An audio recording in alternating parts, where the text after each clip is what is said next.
एक पेड़ पर एक चील ने अंडे दिए और उस पेड़ के नीचे एक मुर्गी ने अंडे दिए। चील अपने अंडों पर बैठती और मुर्गी अपने अंडों पर बैठती। एक दिन हवा का ऐसा तेज झोंका आया कि चील का एक अंडा ऊपर से गिर के मुर्गी के अंडों के बीच में आके गिर गया।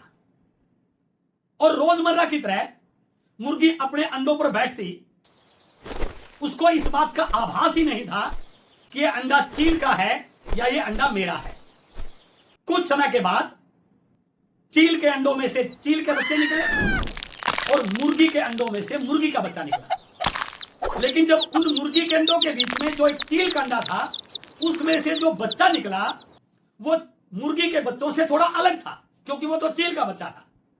और मुर्गी इस बात को देख के बड़ी हैरान परेशान कि ये किस प्रकार का बच्चा निकला। लेकिन ये बोला गया है कि मां की ममता सबसे बड़ी होती है।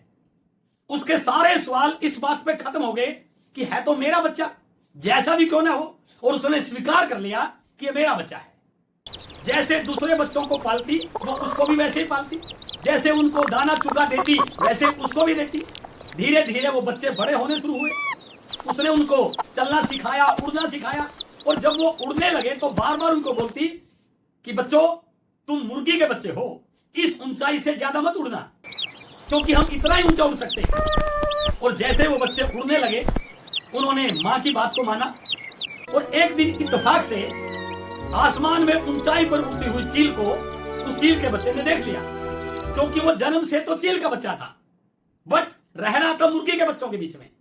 और जैसे उसने ऊंचाई पर चील को उड़ते हुए देखा, उसने तुरंत अपनी मां से सवाल किया, मां ये कौन सा पक्षी है जो इतनी ऊंचे उड़ रहा है?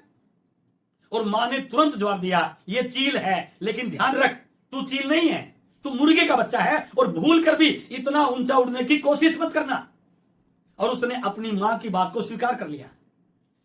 परमात्मा ने तो उसको चील का बच्चा बना के भेजा था सर, बट उसकी संगति ने उसको जिंदगी भर मुर्गी का बच्चा रहने के लिए, मुर्गी की तरह जीने के लिए विवश कर दिया। इस कहानी से क्या शिक्षा मिलती है कि परमात्मा ने हर व्यक्ति को अवसर दिया है ऊंचा उड़ने का, बट कई बार हमारे से गलती क्या हो जाती है, हम ऐसे लोगों की संगति में उठते बैठते हैं, ऐसी किताबों का अध्ययन करते हैं, इस प्रकार की मूवी देखते हैं, इस प्रकार की थॉट प्रोसेस को अपनाते हैं कि हमें लगने लग जाता है कि मैं ऊंचा नहीं उड़ सकता। जबकि मेरा मानना है कि जिस दिन हमने इन बाउंड्रीज को तोड़ दिया, इन सीमाओं को तोड़ दिया, इन लिमिटेशन को तोड़ दिया, हम आसमान की ऊंचाइयों को उड़ सकते हैं। इसलिए जिंदगी में सोच और संगति एक व्यक्ति की दिशा